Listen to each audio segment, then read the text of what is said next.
കരുത്തുള്ള മണ്ഡലത്തിൽ കരുത്തനെ ഇറക്കുമ്പോൾ എതിരാളികൾ കരുത്തന്മാരെ സ്ഥാനാർത്ഥികളാക്കുമോ?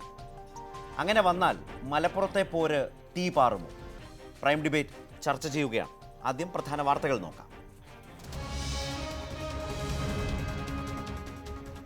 മുസ്ലിം ലീഗ് UDF സ്ഥാനാർത്ഥിയായി PK കുഞ്ഞാലിക്കുട്ടി സാഹിബിനെ തീരുമാനിക്കുന്നു. മലപ്പുറത്ത് PK കുഞ്ഞാലിക്കുട്ടി ലീഗ് സ്ഥാനാർത്ഥി തിങ്കളാഴ്ച പത്രിക നൽകും. UDF നേതൃത്വത്തിൽ തുടരുമെന്ന് കുഞ്ഞാലിക്കുട്ടി. ഉപതെരഞ്ഞെടുപ്പിന് കളമൊരുങ്ങി വേങ്ങര. നിലമ്പൂർ ചലച്ചിത്ര മേള കമൽ ഉദ്ഘാടനം ചെയ്യുന്നതിനെതിരെ ലീഗ് രംഗത്ത്.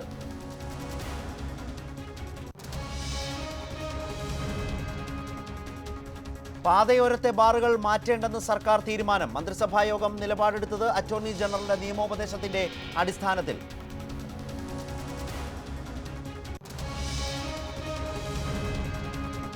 ബാലപീഡനത്തിൽ തലകുനിച്ച് കേരളം. കുണ്ടറ പീഡന കേസ് അന്വേഷണത്തിൽ വീഴ്ച. CIക്ക് സസ്പെൻഷൻ.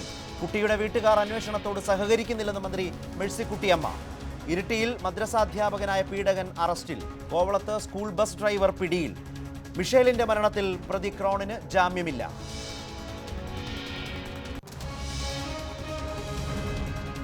വർക്കലയിൽ +1 വിദ്യാർത്ഥി ആത്മഹത്യ ചെയ്തു. സ്കൂൾ അധികൃതരുടെ മാനസിക പീഡനമെന്ന് ബന്ധുക്കൾ. സ്കൂൾ വൈസ് പ്രിൻസിപ്പലിന് സസ്പെൻഷൻ.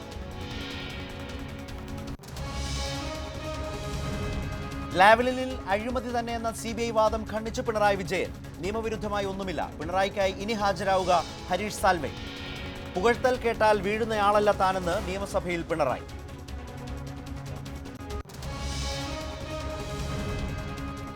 മണിപ്പൂരിൽ മുഖ്യമന്ത്രി ബിരേൻ സിംഗ് അടക്കം 7 അംഗ മന്ത്രിസഭാധികാരത്തിൽ. ഗോവയിൽ വിശ്വാസ വോട്ടെടുപ്പ് നാളെ. UPയിൽ മുഖ്യമന്ത്രി പദത്തിലേക്കെന്ന സൂചന നിഷേധിച്ച് രാജ്നാഥ് സിംഗ്. ഉത്തരാഖണ്ഡിൽ ത്രിവേദാസ് സിംഗ് റാവത്തിനും പ്രകാശ് പാന്തിനും സാധ്യത.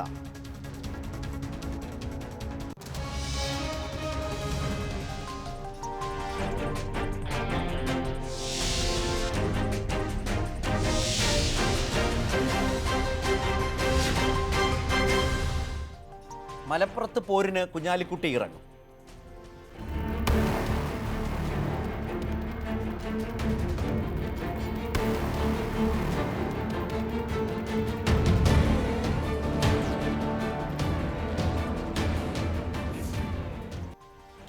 മലപ്പുറം ലോക്സഭാ തെരഞ്ഞെടുപ്പിൽ PK കുഞ്ഞാലിക്കുട്ടി മുസ്ലിം ലീഗ് സ്ഥാനാർത്ഥി. സംസ്ഥാന പ്രവർത്തക സമിതിക്കും പാർലമെന്ററി ബോർഡിനും ശേഷം പ്രസിഡന്റ് ഹൈദരലി ശിഹാബ് തങ്ങൾ PK കുഞ്ഞാലിക്കുട്ടിയുടെ പേര് പ്രഖ്യാപിച്ചു. അഹമ്മദിന്റെ മകൾ സൈഫിയുടെയും ഉൾപ്പെടെയുള്ള പേരുകൾ ഉയർന്നു വന്നുവെങ്കിലും അതൊന്നും ചർച്ചയിലേക്ക് നീണ്ടില്ല. കൂടുതൽ ചർച്ചകൾക്ക് ഇടമില്ലായിരുന്നു. പ്രവർത്തക സമിതി യോഗത്തിന് ശേഷം 4:30 മുസ്ലിം ലീഗ് പാർലമെന്ററി ബോർഡ് യോഗം ചേർന്നു. അരമണിക്കൂറിന് ശേഷം നേതാക്കൾ പുറത്തുവന്നു. സംസ്ഥാന പ്രസിഡന്റ് ഹൈദരലി തങ്ങൾ മുസ്ലിം ലീഗ് അണികൾ കാത്തിരുന്ന പ്രഖ്യാപനം നടത്തി. മലപ്പുറം ഉപതെരഞ്ഞെടുപ്പിൽ മുസ്ലിം ലീഗ് UDF സ്ഥാനാർത്ഥിയായി PK കുഞ്ഞാലിക്കുട്ടി സാഹിബിനെ തീരുമാനിക്കുന്നു. ദേശീയ രാഷ്ട്രീയത്തിലേക്ക് പോകുന്നതിന്റെ ലക്ഷ്യമെന്തെന്ന ചോദ്യത്തോട് PK കുഞ്ഞാലിക്കുട്ടി ഇങ്ങനെ പ്രതികരിച്ചു. മതേതര കൂട്ടായ്മക്ക് വേണ്ടി ആണ് പ്രവർത്തിക്കുന്നത്. ഇന്ത്യയിലെ ഇന്നത്തെ സാഹചര്യത്തിൽ അതിന് വളരെ പ്രസക്തി കൂടിയിരിക്കുകയാണ്.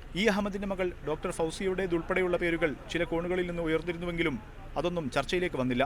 PK കുഞ്ഞാലിക്കുട്ടി സംസ്ഥാന രാഷ്ട്രീയം വിട്ടുപോകുന്നതിന്റെ ചില ആശങ്കകൾ പാർട്ടിക്കുള്ളിൽ നിന്നും UDFിൽ നിന്നും ഉയർന്നിരുന്നുവെങ്കിലും മത്സരിക്കാനുള്ള തീരുമാനത്തിൽ നിന്ന് പിന്മാറേണ്ടെന്ന് PK കുഞ്ഞാലിക്കുട്ടി നിലപാടെടുക്കുകയായിരുന്നു. മുസ്ലിം ലീഗ് രാഷ്ട്രീയത്തിൽ കഴിഞ്ഞ 3 പതിറ്റാണ്ട് കാലത്ത് നടത്തിയ തേരോട്ടത്തിനിടയിൽ കുറ്റിപ്പുറത്ത് മാത്രമാണ് PK കുഞ്ഞാലിക്കുട്ടിക്ക് കാലിടറിയത്. പുതിയ ദൗത്യവുമായി ദേശീയ രാഷ്ട്രീയത്തിലേക്ക് പോകുമ്പോൾ നേരിടുന്ന വെല്ലുവിളികൾക്ക് മുന്നിൽ വിജയിക്കുവാൻ PK കുഞ്ഞാലിക്കുട്ടി കഴിയുമോ എന്നത് കാലം തെളിയിക്കും. പാണക്കാട് ഹൈദരലി ശിഹാബ് തങ്ങളുടെ വസതിക്ക് മുന്നിൽ നിന്നും ക്യാമറാമാൻ വിനോദ് കുമാറിനൊപ്പം മുഹമ്മദ് ഷഹീദ്, ന്യൂസ് 18. സംസ്ഥാന രാഷ്ട്രീയം ഉപേക്ഷിക്കില്ല എന്നാണ് കുഞ്ഞാലിക്കുട്ടിയുടെ നിലപാട്. മതേതര ചേരിയെ ശക്തിപ്പെടുത്താനാണ് ലക്ഷ്യമെന്നും കുഞ്ഞാലിക്കുട്ടി ന്യൂസ് 18നോട് പറഞ്ഞു. കഴിഞ്ഞ 2.5 പതിറ്റാണ്ടായി മുസ്ലിം ലീഗ് രാഷ്ട്രീയം PK കുഞ്ഞാലിക്കുട്ടിയിൽ കേന്ദ്രീകരിച്ചാണ് നിൽക്കുന്നത്. മലപ്പുറം ലോക്സഭാ ഉപതെരഞ്ഞെടുപ്പിൽ പ്രഖ്യാപനം നടന്ന ഉടൻ തന്നെ PK കുഞ്ഞാലിക്കുട്ടിയുടെ പേര് ഉയർന്നു കേൾക്കുകയും ചെയ്തിരുന്നു. ഇപ്പോൾ ഏറ്റവും ഒടുവിൽ സംസ്ഥാന പ്രസിഡന്റ് ഹൈദരലി ശിഹാബ് തങ്ങൾ PK കുഞ്ഞാലിക്കുട്ടിയുടെ പേര് ഔദ്യോഗികമായി പ്രഖ്യാപിക്കുകയും ചെയ്തു. ഇപ്പോൾ PK കുഞ്ഞാലിക്കുട്ടി തന്നെ നമ്മോടൊപ്പം ചേരുകയാണ്. UDF രാഷ്ട്രീയത്തിൽ പ്രത്യേകിച്ച് കോൺഗ്രസിലെ ആഭ്യന്തര തർക്കങ്ങളിൽ പോലും വളരെ കൃത്യമായി ഇടപെടുകയും ഒരു കേരള രാഷ്ട്രീയത്തിൽ ഒരു നിർണായകമായ പങ്ക് വഹിക്കുകയും ചെയ്തിരുന്ന ആളാണ് PK കുഞ്ഞാലിക്കുട്ടി. ഇപ്പോൾ ദേശീയ രാഷ്ട്രീയത്തിലേക്ക് പോകുന്നു. ഇതൊരു വിടവ് കേരള രാഷ്ട്രീയത്തിൽ ഉണ്ടാകുമെന്നൊരു ചില ആശങ്ക പങ്കുവെക്കുന്നുണ്ട് പലരും. അതിനെ എങ്ങനെയാണ് കാണുന്നത്?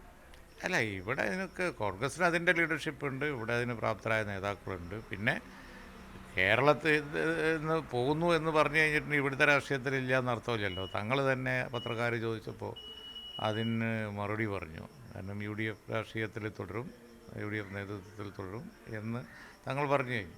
ദേശീയ രാഷ്ട്രീയത്തിൽ പോകുക സംസ്ഥാന രാഷ്ട്രീയം വിടുക എന്നൊന്നും അതിനർത്ഥമില്ല. കാരണം രണ്ട് സ്ഥലത്തും പ്രവർത്തിക്കുക എന്നുള്ളത് തന്നെയാണ്. പാർലമെൻറ്റിലേക്ക് പോകുന്നത് മറ്റൊരു കഥ, അസംബ്ലിയിൽ ഉണ്ടാവില്ല എന്ന് മാത്രം.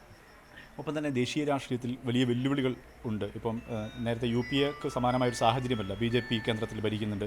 ന്യൂനപക്ഷ രാഷ്ട്രീയം തന്നെ പലതരത്തിലുള്ള വെല്ലുവിളികൾ നേരിടുന്നൊരു സാഹചര്യം. അപ്പോൾ ആ തരത്തിലൊരു വലിയൊരു ദൗത്യം ഏറ്റെടുക്കാൻ പോകുന്നതായിട്ട് ആ ദൗത്യത്തിന് മുന്നിൽ എത്രത്തോളം വിജയിക്കാൻ കഴിയുമെന്നുള്ള പ്രതീക്ഷ? അല്ല, നമുക്ക് വിജയിക്കാൻ കഴിയും എന്നുള്ള പ്രതീക്ഷ തന്നെയാണ് എനിക്കുള്ളത്. കാരണം മതേതര വോട്ടുകൾ പലതായി നിൽക്കുന്നത് കൊണ്ടാണ് BJP ജയിക്കുന്നത്. BJP ജയിക്കില്ല ഒരു സംസ്ഥാനത്തും. ബീഹാർ നമ്മുടെ മുമ്പിലുണ്ടല്ലോ.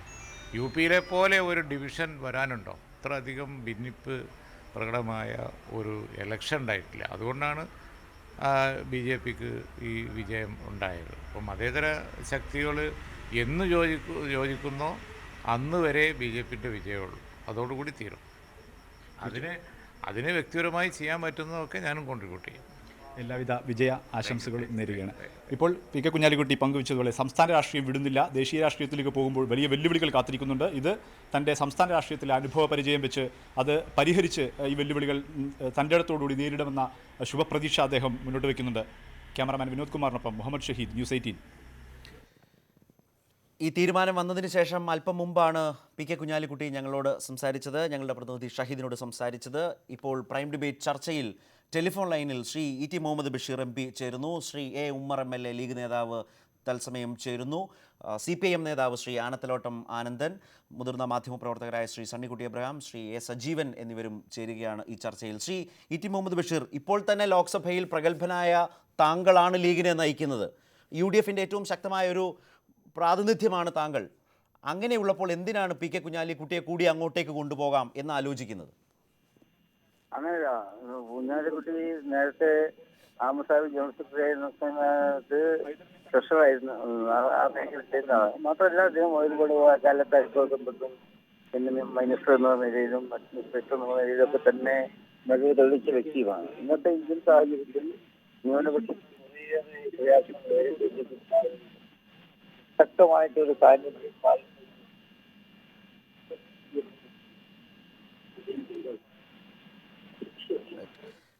റൈറ്റ്. ശ്രീ ET മുഹമ്മദ് ബഷീർ, താങ്കൾ യാത്രാമധ്യയാണ് എന്ന് നേരത്തെ തന്നെ സൂചിപ്പിച്ചിരുന്നു. അതുകൊണ്ട് തന്നെ ശബ്ദം ഇടയിൽ മുറിഞ്ഞു പോകുന്നുണ്ട്, അതുകൊണ്ട് വ്യക്തമായി കേൾക്കാനാവുന്നില്ല. പക്ഷേ PK കുഞ്ഞാലിക്കുട്ടിയുടെ സാന്നിധ്യം ലോക്സഭയിൽ ആവശ്യമുണ്ട് എന്നാണ് ET മുഹമ്മദ് ബഷീർ സംസാരിച്ച് തുടങ്ങിയതിൽ നിന്ന് മനസ്സിലാകുന്നത്. ഇപ്പോൾ നേരത്തെ സൂചിപ്പിച്ച പോലെ ചർച്ചയിൽ ശ്രീ M ഉമ്മർ ചേരുന്നു, ശ്രീ ആനത്തലോട്ടം ആനന്ദൻ ചേരുന്നു. ശ്രീ ആനത്തലോട്ടം ആനന്ദൻ, നല്ല കരുത്തുള്ള ഉറപ്പുള്ള ഒരു മണ്ഡലം എന്ന് ലീഗ് കരുതുന്ന മലപ്പുറത്ത് അവരുടെ ഏറ്റവും കരുത്തനായ ഏറ്റവും പ്രധാനപ്പെട്ട ഒന്നാമത്തെ നേതാവിനെ തന്നെ സ്ഥാനാർത്ഥിയാക്കാൻ തീരുമാനിക്കുന്നത് വളരെ പ്രധാനപ്പെട്ടൊരു തീരുമാനമാണ്.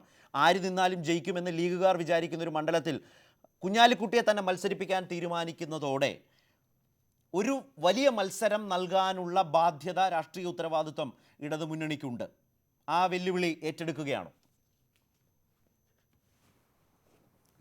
അല്ല, ഞങ്ങൾ ഈ കേരളത്തിൽ നടക്കുന്ന തെരഞ്ഞെടുപ്പുകളിൽ ഇടതുപക്ഷ മുന്നണി, പ്രത്യേകിച്ച് CPIM ഏതെങ്കിലും ഒരു തെരഞ്ഞെടുപ്പിൽ വിട്ടുനിൽക്കുന്ന പതിവില്ല. ഈ തെരഞ്ഞെടുപ്പിൽ നല്ല പെർഫോമൻസ് കാഴ്ചവെക്കാൻ കഴിയുമെന്നുള്ള വിശ്വാസവും ഞങ്ങൾക്കുണ്ട്. ആ നിലയിലാണ് ഈ തെരഞ്ഞെടുപ്പ് ഞങ്ങൾ മത്സരിക്കുന്നത്.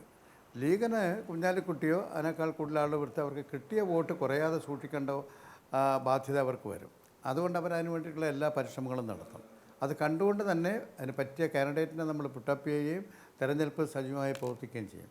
ഇവിടെ പറയുകയുണ്ടായ കുഞ്ഞാലിക്കുട്ടി ദേശീയ തലത്തിൽ പോയാൽ ഇന്നത്തെ രാഷ്ട്രീയ അന്തരീക്ഷത്തിൽ ദേശീയ തലത്തിൽ വലിയ കടമകൾ നിർവഹിക്കാറുണ്ടെന്നാണ്. പാർലമെൻറ്റിൽ ഒരാൾ കൂടി ലീഗിനാകെ 2 MPമാരാണ് ഇപ്പോഴും ഉണ്ടാകാറുള്ളത്. അതിൽ ആ 2 MPമാരുടെ സ്ഥാനത്ത് വേറൊരാളുടെ സ്ഥാനത്ത് കുഞ്ഞാലിക്കുട്ടി വരുന്നു. പ്രഗത്ഭന്മാരായ ഒരുപടി ആൾക്കാർ ലീഗിൻ്റെ നേതാക്കന്മാർ ഇബ്രാഹിം സുലൈമാൻ സെട്ടി, ബനത്ത് വാല തുടങ്ങിയവരൊക്കെ ആയിരുന്നു. അവിടെ ഒന്നും പ്രത്യേകിച്ച് ചെയ്യാനൊന്നുമില്ല. ഇവിടെ ഈ മതേതര ശക്തികൾ നേരിടുന്ന വലിയ വെല്ലുവിളിയുണ്ട്. ആ വെല്ലുവിളിയെ നേരിടുന്നതിൽ എന്ത് കോൺട്രിബ്യൂഷനാണ് ലീഗിന് നൽകാൻ കഴിയുന്നതെന്നുള്ളതാണ് പ്രധാനം. അത് കേരളത്തിലായാലും ശരി, ഇതര സംസ്ഥാനങ്ങളായാലും ശരി. പാർലമെൻറ്റിൽ ഈ പറഞ്ഞ വോട്ടിൻ്റെ നമ്പർ വെച്ചിട്ടൊന്നും വലിയ അഭ്യാസമൊന്നും കാണിക്കാനില്ല. അല്ലാതെ താഴെത്തട്ടിൽ ജനങ്ങൾക്കിടയിൽ മതേതര പ്രസ്ഥാനങ്ങളെ കൂട്ടിയോജിപ്പിച്ച് നിർത്തി ഈ ഫാസിസ്റ്റ് ചുവയുള്ള ഒരു ഭരണകൂടം അതിൻ്റെ കേളികൊട്ട് ആരംഭിച്ചിരിക്കുന്ന സ്ഥിതിക്ക് അതിനെ നേരിടാൻ എന്ത് സംഭാവന ചെയ്യാൻ കഴിയുമെന്നുള്ളതാണ് ഈ തെരഞ്ഞെടുപ്പിലെ രാഷ്ട്രീയം. ഞാൻ താങ്കളിലേക്ക് മടങ്ങി വരാം. ശ്രീ ആനന്ദലോട്ട് ആനന്ദൻ, താങ്കളിലേക്ക് മടങ്ങി വരാം. ശ്രീ ടി മുഹമ്മദ് ബഷീർ വീണ്ടും ടെലിഫോൺ ലൈനിലുണ്ട്. ശ്രീ ഇ ടി, ഞാൻ മുമ്പ് ചോദിച്ചത് ആവർത്തിക്കുന്നു. ലോക്സഭയിൽ താങ്കളുണ്ട്, പിന്നെ എന്തിന് പി കെ കുഞ്ഞാലിക്കുട്ടിയെ കൂടി അങ്ങോട്ട് കൊണ്ടുപോകണം? ഇപ്പോൾ ശ്രീ ആനന്ദലോട്ട് ആനന്ദൻ പറഞ്ഞുകൊണ്ട് വലിയ വെല്ലുവിളി മതേതര രാഷ്ട്രീയം നേരിടുന്ന ഒരു കാലത്ത് മതേതര മുഖത്തോടെ തീവ്ര വർഗീയ നിലപാടുകൾ ഇല്ലാതെ ലീഗ് ഒരു നിലപാട് സ്വീകരിക്കുമ്പോൾ അതിന് കേരളത്തിൽ തന്നെ വലിയ പ്രസക്തിയുണ്ട്. അങ്ങനെയുള്ളപ്പോൾ ആ ദൗത്യം കേരളത്തിൽ നിറവേറ്റാതെ അദ്ദേഹത്തെ ദില്ലിയിലേക്ക് മാറ്റുക എന്ന് വന്നാൽ നിയമസഭയിലടക്കം ലീഗിൻ്റെ നേതൃപരമായ ഒരു നിരയിലൊരു വലിയ വിടവാണ് ഉണ്ടാകാൻ പോകുന്നത്. ഫലത്തിൽ സംഭവിക്കാൻ പോകുന്നത് അതാണ്. ആനത്തലോട്ടം പറഞ്ഞ പോലെ ഡൽഹിയിൽ ചെന്നാൽ കാര്യമായി പ്രത്യേകിച്ചൊന്നും ചെയ്യാനുമില്ല, പിന്നെ എന്തിനീ തീരുമാനം? Shri E T Muhammad Basheer telephone ലൈനിലുണ്ട് എങ്കിൽ എന്നെയാണോ ചോദിക്കുന്നത്? ബഷീറാണോ? അതെ എന്നെയാണോ? അതെ, ശ്രീ ടി മുഹമ്മദ് ബഷീറിനോടാണ്. ഇത് പഴയ ശബ്ദങ്ങൾ ഒരുമിച്ച് കേൾക്കുന്നു പല ആളോട്. ഇരിക്കട്ടെ, എന്തായിരുന്നു ചോദ്യം? ദേശീയ രാഷ്ട്രീയത്തിലേക്ക് അദ്ദേഹത്തെ ഇപ്പോ കൊണ്ടുപോകുന്നതിന്റെ കാര്യം എന്താണെന്ന് അങ്ങനെയല്ലേ നിങ്ങൾ ചോദിച്ചത്? അതെ, അത് വളരെ പ്രസക്തമായ ഒരു കാര്യമാണ്. ചോദ്യവും പ്രസക്തമാണ്. ഇന്നത്തെ സാഹചര്യം നിങ്ങൾക്കെല്ലാം അറിയാം, ഇന്ത്യയിൽ ഏറ്റവും അധികം വിഷമിക്കുന്നത് ഈ പിന്നോക്ക ന്യൂനപക്ഷ ജനവിഭാഗങ്ങളാണ്. മോദി ഗവൺമെന്റിന്റെ നയം തന്നെ ഇവിടുത്തെ ന്യൂനപക്ഷ അവകാശങ്ങൾ തന്നെ ഇല്ലാതാക്കി എന്നുള്ളതാണ്. ഈ സാഹചര്യത്തിൽ ഈ കഴിവിന്റെ പരമാവധി ഉപയോഗപ്പെടുത്തി മതേതര ജനാധിപത്യ തത്വങ്ങൾക്ക് വേണ്ടി നിൽക്കുന്ന താല്പര്യമുണ്ടാവും. ആ ടീമിൽ ഇപ്പൊ കുഞ്ഞാലിക്കുട്ടിയെ പോലെ ഒരുപാട് കാലത്ത് അനുഭവ സമ്പത്തും എല്ലാമുള്ള ഭരണപരിചയം എല്ലാമുള്ള ഒരു പാർലമെന്റിൽ അല്ല അസംബ്ലിയിൽ തന്നെ കഴിവ് തെളിയിച്ച ഒരു വ്യക്തിയുടെ സാന്നിധ്യം തീർച്ചയായിട്ടും ഉപയോഗപ്പെടുത്താൻ ശ്രീ കഴിയും. ഇ ടി, ആ ഒരു കഴിവിന്റെ പരമാവധി താങ്കൾ ലീഡ് ചെയ്യുന്നുണ്ടല്ലോ, പിന്നെ എന്തിനാണ് യഥാർത്ഥത്തിൽ കുഞ്ഞാലിക്കുട്ടി കൂടി? അല്ല, കുഞ്ഞാലിക്കുട്ടി വളരെ കഴിവുള്ള ഒരു വ്യക്തിയാണ്. അതുകൊണ്ട് അദ്ദേഹം വരട്ടെ എന്ന് പാർട്ടി കൂടി തീരുമാനിച്ചു. നല്ല കാര്യമാണല്ലോ. പിന്നെ ഇന്നത്തെ ഒരു കാലഘട്ടത്തിൽ ഇപ്പോ ലീഗിനെ പറ്റി നിങ്ങൾക്ക് എല്ലാവർക്കും അറിയാം. ഞങ്ങൾക്ക് ഇന്ത്യയിൽ എല്ലാ സ്ഥലത്തും ഒന്നും ശക്തമായിട്ടുള്ള വേരുകളില്ല. അപ്പോ ഇത് വെച്ചുകൊണ്ട് ഇപ്പൊ അദ്ദേഹത്തിന് ഇവിടുത്തെ കാര്യങ്ങളും പിന്നെ ഡൽഹിയിലെ കാര്യങ്ങളും മാനേജ് ചെയ്യുന്ന കാര്യത്തിൽ ബുദ്ധിമുട്ടുണ്ടാവില്ല. പിന്നെ ഞങ്ങൾ എല്ലാവരും സഹായിക്കാനും എല്ലാം എനിക്ക് അങ്ങനെ തോന്നുന്നില്ല ശ്രീ ടി, എനിക്കങ്ങനെ തോന്നുന്നില്ല. കാരണം പാർലമെന്റ് ദേശീയ രാഷ്ട്രീയത്തിലെ ഉത്തരവാദിത്വം അതിൻ്റെ കൂടെ അദ്ദേഹം പറയുന്ന പോലെ UDF നേതൃനിരയിലും തുടങ്ങുമെന്ന് പറഞ്ഞാൽ ഇതിൽ പലതും വെറും അലങ്കാര പദവികളായി പോകാം. അതല്ല, ഒവൈസിയുടെ പോലെയുള്ള പാർട്ടിയല്ല മുസ്ലിം ലീഗ് എന്ന് ദേശീയ രാഷ്ട്രീയത്തിൽ ബോധ്യപ്പെടുത്താനാണ് എങ്കിൽ അദ്ദേഹം അവിടെ കൂടുതൽ ശ്രദ്ധ കേന്ദ്രീകരിക്കണം. ഇതൊടുവിൽ അവിടെയുമില്ല ഇവിടെയുമില്ല എന്ന മട്ടിലാകരുത്. അല്ല, അതെല്ലാം നല്ല നിർദ്ദേശങ്ങളാണ് താങ്കൾ പറയുന്നത്. തീർച്ചയായിട്ടും എവിടെ നമ്മൾ സ്ഥാനത്ത് ആ സ്ഥാനത്തെ ഉപയോഗപ്പെടുത്താൻ കഴിയണം. അത് അദ്ദേഹത്തിന് കഴിയുമെന്ന് തന്നെയാണ് ഞങ്ങളുടെ പൂർണ്ണമായിട്ട് വിശ്വാസം. അതെല്ലാം കണക്കിലെടുത്തുകൊണ്ടാണ് തങ്ങളെന്ന് അദ്ദേഹത്തിന്റെ പേര് പ്രഖ്യാപിച്ചിട്ടുള്ളത്. പക്ഷേ അതിലൊരു വലിയ രാഷ്ട്രീയം ശ്രദ്ധിച്ചിട്ടുണ്ടോ എന്ന സംശയം അപ്പോഴും ബാക്കി. കാരണം സംഖ്യാപരമായി ഒക്കെ വളരെ ചെറിയൊരു പ്രതിപക്ഷമാണ് UDF കേരളത്തിൽ. അവിടെയാണ് പി കെ കുഞ്ഞാലിക്കുട്ടിയെ പോലെ ഒരു പ്രധാനപ്പെട്ട നേതാവിൻ്റെ അഭാവം ഉണ്ടാകാൻ പോകുന്നത്. ബാക്കി എല്ലാവരും മിടുക്കന്മാരൊക്കെ തന്നെയാണ്. പക്ഷേ ഒരു നേതൃപരമായ അഭാവം നിയമസഭയിൽ നിഴലിക്കാൻ പോവുകയാണ്. ഈ UDF അങ്ങനെ പല പ്രശ്നങ്ങളും ഇപ്പോൾ കോൺഗ്രസിനകത്തെ പ്രശ്നങ്ങളൊക്കെ വരുമ്പോൾ അതിലൊരു സെറ്റിൽമെൻറ്റിൻ്റെ ഏരിയയിൽ വളരെ കൃത്യമായി പ്രശ്നങ്ങൾ പരിഹരിക്കുന്നതിൽ പി കെ കുഞ്ഞാലിക്കുട്ടിയുടെ ഒരു സാന്നിധ്യമുണ്ട്. അത് അവസാനിക്കുന്നതും അതില്ലാതാകുന്നതും അത്ര ഗുണപരമല്ല UDF സംബന്ധിച്ച്. അല്ല, ഇതില് പാർലമെന്റിന്റെ അകത്തും അസംബ്ലിന്റെ അകത്തും ഒരേ സമയത്ത് ഉണ്ടാവില്ലെന്ന് മാത്രമേ ഉള്ളൂ. ഒരു രാഷ്ട്രീയ നേതാവിന് സ്റ്റേറ്റ് പൊളിറ്റിക്സ് ശ്രദ്ധിക്കണം, അതോടുകൂടി നാഷണൽ പൊളിറ്റിക്സും ശ്രദ്ധിക്കണം എന്ന് പറഞ്ഞാൽ സാധ്യമാവുന്ന കാര്യമാണ്. അല്ല ശ്രീ ഇ ടി, ഒരു സിനിമാ കഥാപാത്രത്തെ കടമെടുത്താൽ കുമ്പിടി അല്ലല്ലോ, നമ്മൾ മനുഷ്യരല്ലേ? എങ്ങനെയാണ് ഈ പറയുന്നത്? നമ്മളെന്ന് പറയുന്നത് നിങ്ങൾക്കറിയാം, മുസ്ലിം ലീഗിന്റെ ഒരു രാഷ്ട്രീയ അടിസ്ഥാനം എന്ന് പറയുന്നത് മെയിനായിട്ട് കേരളം തന്നെയാണ്. അപ്പൊ ദേശീയ തലത്തിൽ ഇപ്പൊ തമിഴ്നാട്, പിന്നെ കർണാടക പോലുള്ള സ്ഥലത്ത് ഞങ്ങൾക്ക് വേരുകളുണ്ട്. അതെല്ലാം വെച്ചുകൊണ്ട് വർക്ക് ചെയ്യാനും അതോടൊപ്പം അത് എക്സ്പാൻഡ് ചെയ്യാനും ഒക്കെ പുറത്തുനിന്നാൽ സാധിക്കും. അസംബ്ലിയിൽ നല്ല ടീം ഇപ്പോൾ ഉണ്ട്. അദ്ദേഹം അസംബ്ലിയിൽ നിന്ന് പോയി പാർലമെന്റിലെത്തിയാലും ആ ടീം തീർച്ചയായിട്ടും നന്നായിട്ട് ഇപ്പൊ പെർഫോം ചെയ്തിട്ടുണ്ട്. ഇപ്പോഴത്തെ ഈ 18 മെമ്പർമാരുണ്ടല്ലോ ഞങ്ങളുടെ ടീമിന്റെ ഈ 18 മെമ്പർമാർ എന്ന് പറഞ്ഞാൽ വളരെ മിടുക്കന്മാരാണ്. വളരെ നല്ല പെർഫോമൻസ് ആണ് അവരുടേത്. അതിന് ഒരു മുതിർന്ന ആളെ ഇന്ന് അദ്ദേഹം വഹിച്ചുകൊണ്ടിരിക്കുന്ന സ്ഥാനങ്ങളിലേക്ക് കൊണ്ടുവരാൻ സാധിക്കും. അദ്ദേഹത്തിന് പുറത്തു നിന്നുകൊണ്ട് ഇത് രണ്ടും മാനേജ് ചെയ്യാൻ കഴിയും. അതുകൊണ്ട് ബുദ്ധിമുട്ട് ഉണ്ടാവില്ല. തീർച്ചയായിട്ടും അത് ഗുണപ്രദമായിട്ട് മാത്രമേ പരിണമിക്കുകയുള്ളൂ.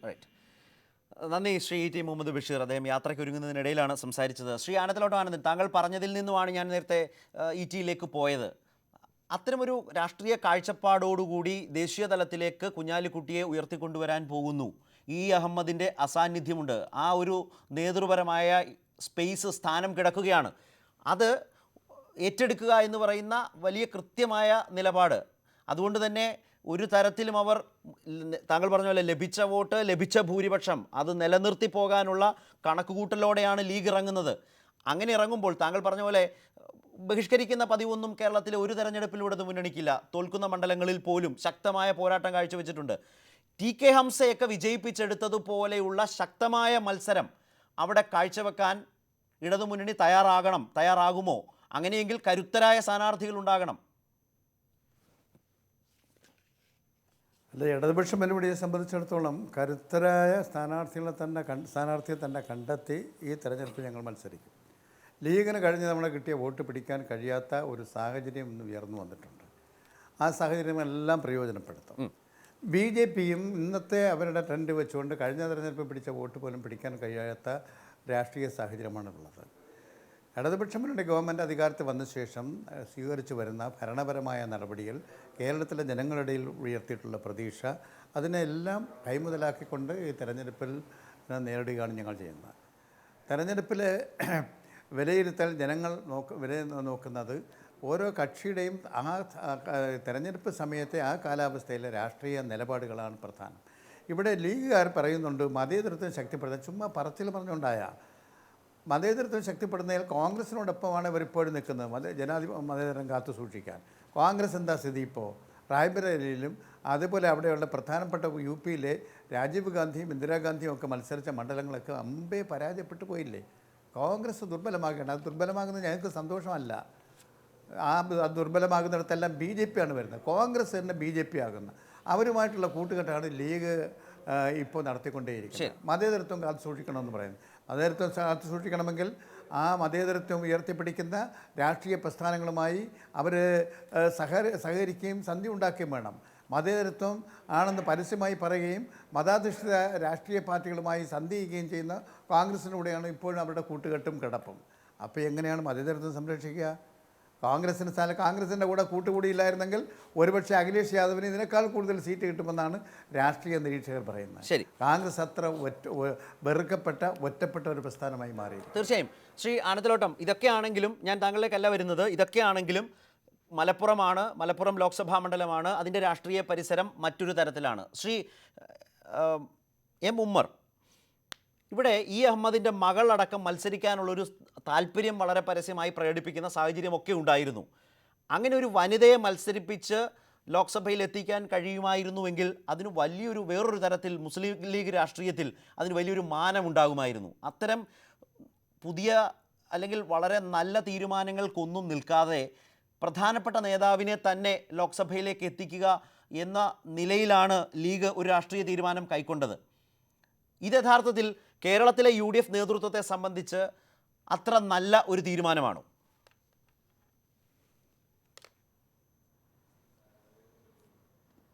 തീർച്ചയായും വളരെ നല്ല തീരുമാനമാണ്. മുസ്ലിം ലീഗിനെ സംബന്ധിച്ചിടത്തോളം എന്നും പാർലമെൻറ്റിലേക്ക് അയച്ചിട്ടത് മുസ്ലിം ലീഗിൻ്റെ മുതിർന്ന നേതാക്കന്മാരാണ്. ആദ്യഘട്ടത്തിൽ മുഹമ്മദ് ഇസ്മായിൽ സാഹിബ്, B പോക്കർ സാഹിബ്, അതുപോലെ തന്നെ അതിനുശേഷം സേട്ട് സാഹിബ്, ബനാത്ത് വാല സാഹിബ് തുടങ്ങി മുതിർന്ന നേതാക്കന്മാർ. അവരുടെ കാലത്തിന് ശേഷം പിന്നീട് അഹമ്മദ് സാഹിബ് കേരളത്തിൽ മന്ത്രിയായി കുറേ കാലം പ്രവർത്തിച്ചതിന് ശേഷമാണ് അഹമ്മദ് സാഹിബ് ഡൽഹിയിലേക്ക് പാർലമെൻറ്റിലേക്ക് പോകുന്നത്. അതിനുശേഷം ET മുഹമ്മദ് ബഷീർ സാഹിബ് 2 തവണ മന്ത്രിയായി പരിപക്വമായ രീതിയിൽ രാഷ്ട്രീയ പ്രവർത്തനത്തിൽ ഒരു പക്വത വന്നതിന് ശേഷമാണ് അദ്ദേഹം പാർലമെൻറ്റിലേക്ക് പോകുന്നത്. ഇപ്പോൾ കുഞ്ഞാലിക്കുട്ടി സാഹിബ് കേരള രാഷ്ട്രീയത്തിൽ പ്രവർത്തിച്ച് കഴിവ് തെളിയിച്ച് മന്ത്രിയായി പ്രഗത്ഭനായ നേതാവായി മാറി. ഇപ്പോൾ അഹമ്മദ് സാഹിബിൻ്റെ ഒരു വിടവ് വന്നപ്പോൾ അതിലേക്ക് പാർട്ടി ഏറ്റവും യോഗ്യനായ ഒരാളെ പാർലമെൻറ്റിലേക്ക് അയക്കുക എന്നുള്ളതാണ്. മുസ്ലിം ലീഗിനെ സംബന്ധിച്ചിടത്തോളം ഒരുപാട് സീറ്റൊന്നും പാർലമെൻറ്റിൽ ഉണ്ടാകാറില്ല എന്നുള്ള എല്ലാവർക്കും അറിയാം. 2 3 അല്ലെങ്കിൽ 4 സീറ്റേ പരമാവധി ഉണ്ടാകാറുള്ളൂ. അപ്പോൾ അതിലേക്ക് പാർട്ടിക്ക് ഏറ്റവും പ്രഗത്ഭന്മാരായ ജനസമ്മതരായ നേതാക്കന്മാരെ പാർലമെൻറ്റിലേക്ക് അയക്കുകയും മുസ്ലിങ്ങളടക്കമുള്ള ന്യൂനപക്ഷ പിന്നോക്ക ജനവിഭാഗങ്ങളുടെ അവകാശങ്ങൾക്ക് വേണ്ടി പോരാടുന്നതോടൊപ്പം തന്നെ മതേതര ശക്തികൾക്ക് കരുത്ത് പകരാനും ഏകോപിപ്പിക്കുവാനും കഴിവുള്ള പ്രഗത്ഭനായ ഒരു നേതാവ് എന്ന നിലയ്ക്ക് കുഞ്ഞാലിക്കുട്ടി സാഹിബിനെ കേരള രാഷ്ട്രീയത്തിലെ കഴിഞ്ഞ കാലത്തെ പ്രവർത്തനം കൂടി കൈമുതലുള്ളതുകൊണ്ട് തീർച്ചയായും ദേശീയ രാഷ്ട്രീയത്തിൽ നന്നായി തിളങ്ങുവാനും പാർലമെൻ്ററി ജനാധിപത്യത്തിൽ നന്നായി പ്രവർത്തിക്കുവാനും കഴിയും. അത് മതേതര ശക്തികൾക്കും മുസ്ലിം ലീഗിനും ഏറ്റവും വലിയ താങ്ങാവും തണലാകും സപ്പോർട്ടാകും എന്ന കാര്യത്തിൽ യാതൊരു സംശയമില്ല.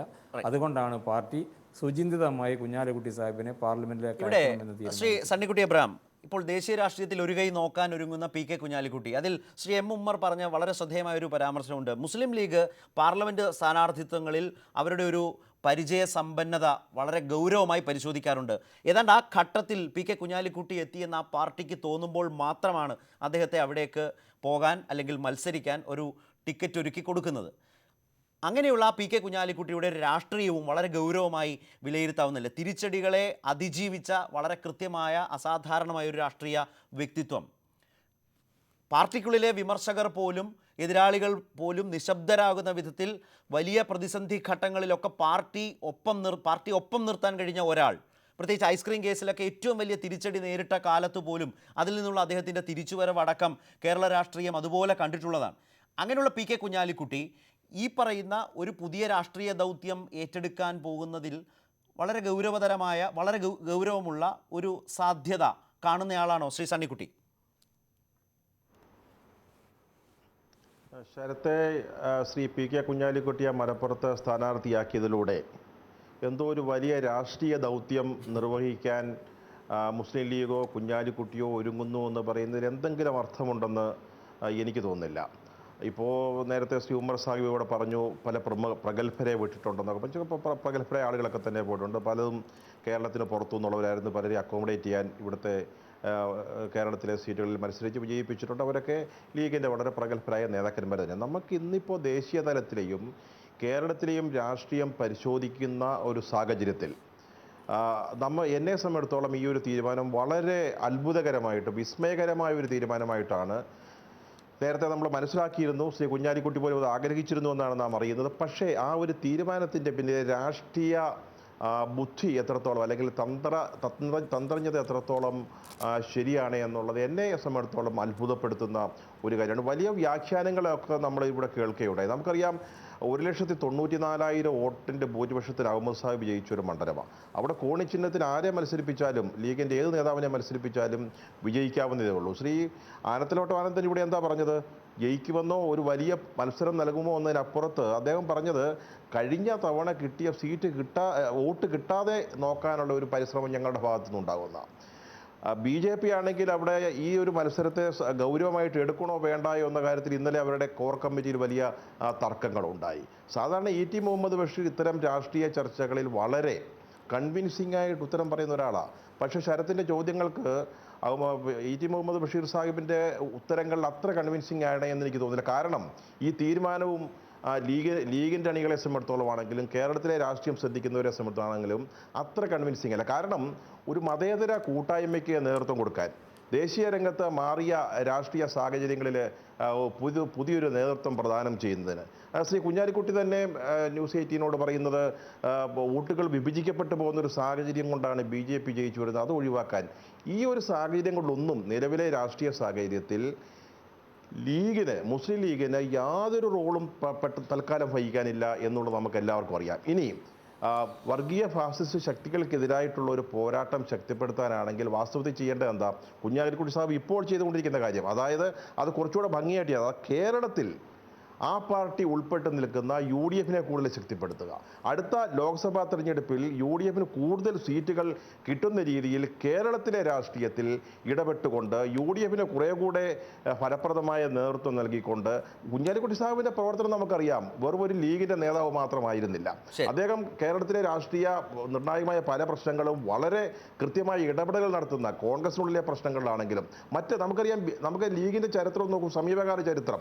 അതൊരു പക്ഷേ തീവ്രവാദ നിലപാടുകളിലേക്ക് ലീഗ് പോകാതെ ആ ലീഗിനെ നിലനിർത്തിയത്, അത്യാവശ്യം ഒരു സെക്കുലർ മനോഭാവത്തോടുകൂടി നിലനിർത്തിയത് കുഞ്ഞാലിക്കുട്ടി സാഹിബിൻ്റെ സാന്നിധ്യമായിരുന്നു നമുക്ക് അറിയാവുന്ന കാര്യങ്ങളാണ്. അതുപോലെ തന്നെ അത്തരത്തിലുള്ള തീവ്ര നിലപാടുകളുമായി വന്ന സംഘടനകൾക്ക് കേരളത്തിലെ മുസ്ലിം ജനസമുദായത്തിനിടയ്ക്ക്, സമൂഹത്തിനിടയ്ക്ക് വലിയ വേരോട്ടം കിട്ടാതെ പോയത് കുഞ്ഞാലിക്കുട്ടി സാഹിബിനെ പോലുള്ള ആളുകളുടെ ലീഗിലെ, UDF-ലെ, കേരളത്തിലെ സാന്നിധ്യം അതൊക്കെ നഷ്ടപ്പെടുത്തിക്കൊണ്ട് ശ്രീ കുഞ്ഞാലിക്കുട്ടി സാഹിബ് ദേശീയ തലത്തിൽ പുതിയ രാഷ്ട്രീയ സാഹചര്യങ്ങളിൽ ലീഗിന് വേണ്ടി എന്തെങ്കിലും അത്ഭുതം പ്രവർത്തിക്കുമെന്നോ, അത്ഭുതം പ്രവർത്തിക്കാനുള്ള സാഹചര്യമുണ്ടെന്നോ, അങ്ങനെ ഒരു സാഹചര്യമില്ല. കുഞ്ഞാലിക്കുട്ടി സാഹിബ് മിടുക്കനാ, നല്ല ആളാണ്, നല്ല നേതാവാണ്. പക്ഷേ അതിന് പറ്റിയൊരു സാഹചര്യം ഇന്ന് ദേശീയ രാഷ്ട്രീയത്തിൽ ഇല്ല എന്നുള്ളതാണ് സത്യസന്ധമായ. തീർച്ചയായും ഇപ്പോൾ E.T. മുഹമ്മദ് ബഷീറും ശ്രീ M. ഉമ്മറും ആ തീരുമാനത്തെ രാഷ്ട്രീയമായി വിശദീകരിക്കുമ്പോൾ പോലും ഇതിനെ വിശകലനം ചെയ്യുന്ന ആളുകൾക്ക് അതത്രമേൽ നല്ല ഒരു രാഷ്ട്രീയ തീരുമാനമായി കാണാനാകുന്നില്ല. അതിൻ്റെ ഏറ്റവും പ്രധാനപ്പെട്ട വിശദീകരണങ്ങളാണ് ശ്രീ സണ്ണിക്കുട്ടിയിൽ നിന്ന് ആദ്യമായി വന്നത്. ശ്രീ സജീവൻ, ഇതിൽ മറുഭാഗത്തെക്കുറിച്ചാണ് ശ്രീ സജീവനിൽ നിന്നൊരു അഭിപ്രായം കേൾക്കാൻ ആഗ്രഹിക്കുന്നത്. ഇടതുമുന്നണി, P.K. കുഞ്ഞാലിക്കുട്ടിയാണ് അവിടെ സ്ഥാനാർത്ഥി, അത് വളരെ ശ്രദ്ധേയമാണ്. P.K. കുഞ്ഞാലിക്കുട്ടിയാണ് മലപ്പുറത്ത് സ്ഥാനാർത്ഥി. ഇടതുമുന്നണി, പ്രത്യേകിച്ച് എതിരാളികൾ, സ്ഥാനാർത്ഥികൾ ആരാണ് എന്നത് വളരെ ശ്രദ്ധേയമാണ് സ്ഥാനാർത്ഥികളെ നിർത്തുന്ന തീരുമാനങ്ങളിൽ. അങ്ങനെ ഒരു ഘട്ടത്തിലാണ് ഇടതുമുന്നണി നിൽക്കുന്നത്. ഇടതുമുന്നണിയുടെ സമീപനവും എല്ലാവരും ഇനി ശ്രദ്ധിക്കാൻ ഇടയുള്ളതുകൂടിയാണ്. സ്വാഭാവികമല്ലേ ഇപ്പോഴത്തെ ഒരു സാഹചര്യത്തിൽ എങ്ങനെയായിരിക്കും ഇടതുമുന്നണി, വിശേഷിച്ച് CPM മലപ്പുറത്ത് ഒരു തന്ത്രം മെനയൽ രൂപപ്പെടുത്താൻ ഇടയുള്ളത്? ശ്രീ സജീവൻ.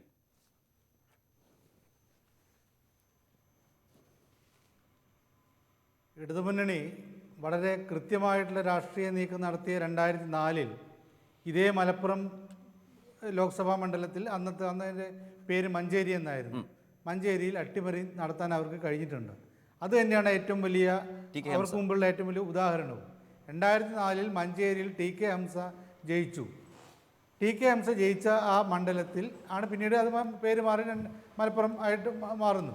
അതിന് മുമ്പ് ഖായിദെ മില്ലത്തിൻ്റെ കാലം മുതലും ഇബ്രാഹിം സുലൈമാൻ സേട്ടിൻ്റെ കാലം മുതലും അഹമ്മദിൻ്റെ, അങ്ങനെ വളരെ നീണ്ട നേതാക്കന്മാരുടെ ഒരു വൻ വിജയം നേടിക്കൊടുത്ത മഞ്ചേരി മണ്ഡലത്തിലാണ് 2004 വലിയ ഒരു അട്ടിമറി ഉണ്ടായിട്ടുള്ളത്.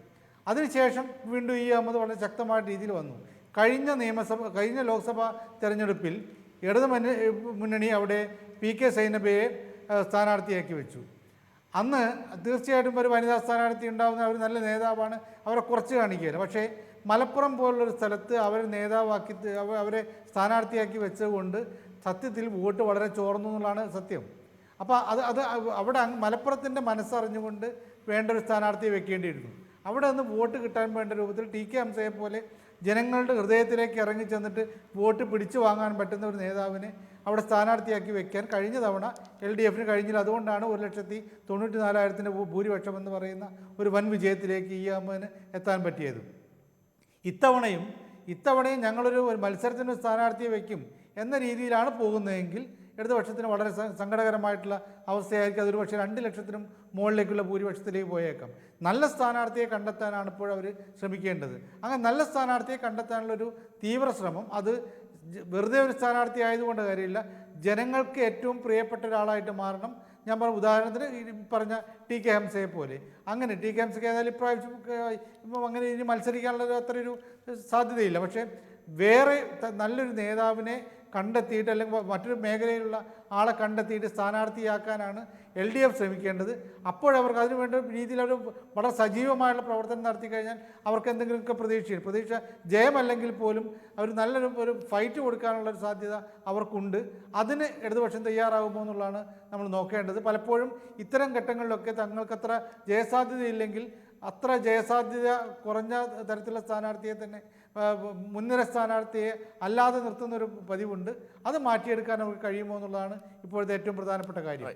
ശ്രീ ആനന്ദലോട്ടം, ഇപ്പോൾ കുഞ്ഞാലിക്കുട്ടി സ്ഥാനാർത്ഥിയാകുമ്പോൾ കേൾക്കുന്ന ചില അടക്കം പറച്ചിലുകളിൽ ഒന്ന്, സ്ഥാനാർത്ഥിയായി ജയിച്ച് ലോക്സഭയിലേക്ക് പോയാൽ പിന്നെ ഈ സർക്കാരിനെതിരെ ഒരു വിമർശനവും പറയാതെ കൂടി രക്ഷപ്പെടാമല്ലോ എന്നൊരു രാഷ്ട്രീയ പരാമർശവും രാഷ്ട്രീയ വിമർശനവും ഒക്കെ നമ്മുടെ സമൂഹത്തിൽ പ്രബലമാണ്.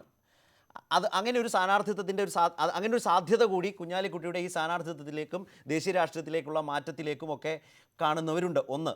രണ്ട്, തിരിച്ചുകൊണ്ട് ഇപ്പോൾ ലീഗിനോടുള്ള CPM-ൻ്റെ മനോഭാവം, കുഞ്ഞാലിക്കുട്ടി തന്നെ സ്ഥാനാർത്ഥിയായി വരുമ്പോഴുണ്ടാകാവുന്ന ഒരു മൃദു സമീപനം, അങ്ങനെ വന്നാൽ മത്സരിച്ച് പരമാവധി വോട്ട് സമാഹരിക്കാവുന്ന, മുമ്പ് പറഞ്ഞ വോട്ട് ചോർച്ച സംഭവിക്കാത്ത വിധത്തിൽ കേരളത്തിനാകെ ബോധ്യപ്പെടുന്ന മലപ്പുറം ചുവക്കുന്നു എന്ന വളരെ കൃത്യമായ ഒരു CPM രാഷ്ട്രീയ നിലപാടിനെ ബോധ്യപ്പെടുത്തുന്ന ഒരു രാഷ്ട്രീയ ഉത്തരവാദിത്വം മികച്ച സ്ഥാനാർത്ഥിയിലൂടെ, പ്രാദേശികമായ ഒരു സ്ഥാനാർത്ഥിത്വത്തിനപ്പുറത്തേക്ക് ഒരു ഉപതെരഞ്ഞെടുപ്പിൻ്റെ രാഷ്ട്രീയത്തെ ഏറ്റെടുക്കാൻ കഴിയുന്ന ഒരു സ്ഥാനാർത്ഥിത്വത്തിലൂടെ ആ വെല്ലുവിളി ഏറ്റെടുക്കുമോ എന്നത് തന്നെയാണ് കേരളം കൗതുകത്തോടെ കാത്തിരിക്കുന്നത്.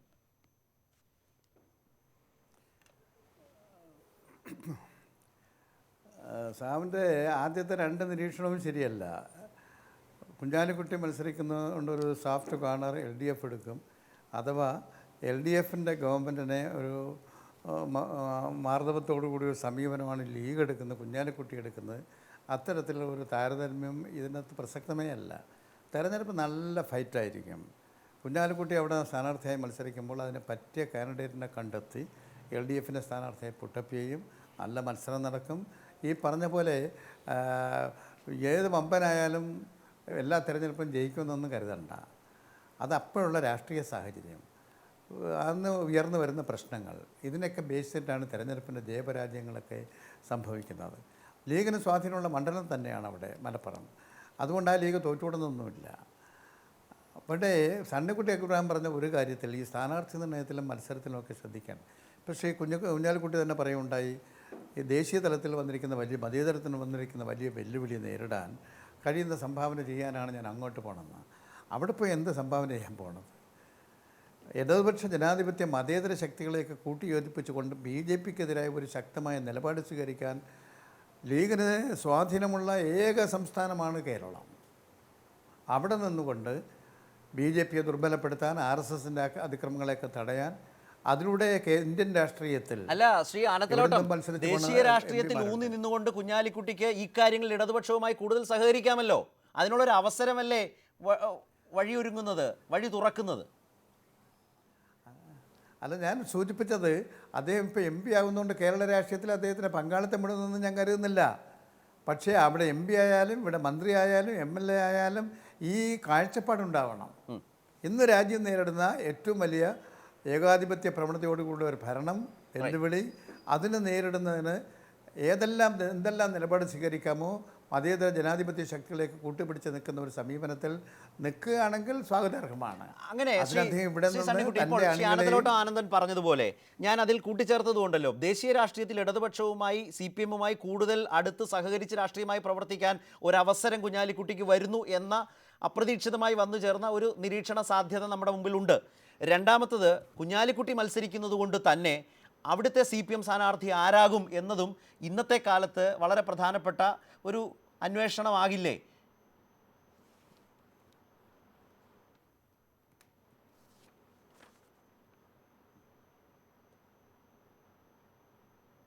ശ്രീ സണ്ണിക്കുട്ടി എബ്രഹാം. ശരത്താരോടാണ്? ശ്രീ സണ്ണിക്കുട്ടി, താങ്കളോടാണ്.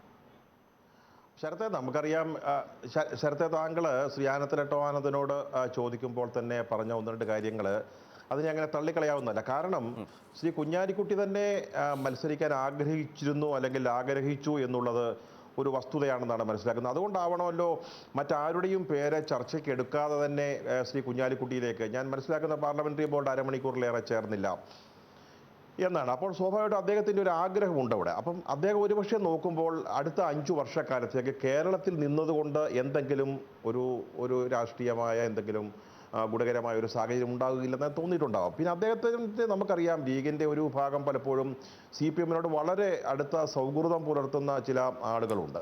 അപ്പോൾ ഈ അടുത്തൊരു 5 വർഷം കേരളത്തിൽ നിന്നിട്ട് ഈ LDF സർക്കാരിനെതിരായിട്ട് നമുക്കറിയാം, പെട്ടെന്ന് തന്നെ നമ്മൾ പ്രതീക്ഷിക്കുന്നതിനപ്പുറത്ത് വലിയ പ്രക്ഷോഭങ്ങളിലേക്കും ഒക്കെ പോകുന്ന രാഷ്ട്രീയ സാഹചര്യങ്ങൾ ഉരുത്തിരിഞ്ഞു വരികയാണ്. ശ്രീ സുധീരൻ്റെ രാജിയിൽ അദ്ദേഹം പറയുന്നത് പോലും അത്തരം ഒരു സാഹചര്യം മുൻപിൽ കണ്ടുകൊണ്ടാണ് അദ്ദേഹത്തിൻ്റെ അസുഖം പ്രമാണിച്ച് അദ്ദേഹം രാജി എന്നൊക്കെ പറയുമ്പോൾ അത്തരം ഒരു സാഹചര്യം ഉണ്ടാകുമ്പോൾ എന്തിനും ഇവിടെ CPM-മായി ഒരു ഗുസ്തിക്ക് പോകണമെന്നൊരു പക്ഷേ അദ്ദേഹം ചിന്തിച്ചിട്ടുണ്ടാവും. അങ്ങനെ അതാ ചില അടക്കം പറച്ചിലല്ല, അങ്ങനെ ചില ഞാൻ വരാം ശ്രീ സണ്ണിക്കുട്ടി. അതായത് ശ്രീ എം ഉമ്മർ,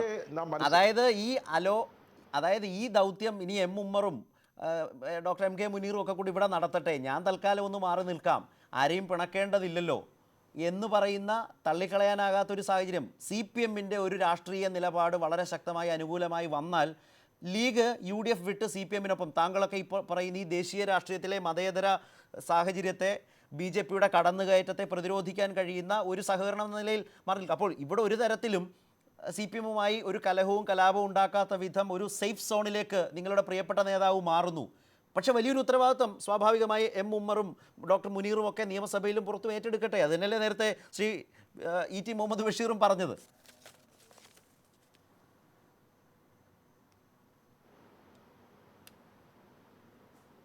ആരോടാണ്? ശ്രീ ഉമ്മർ, താങ്കളോടാണ്.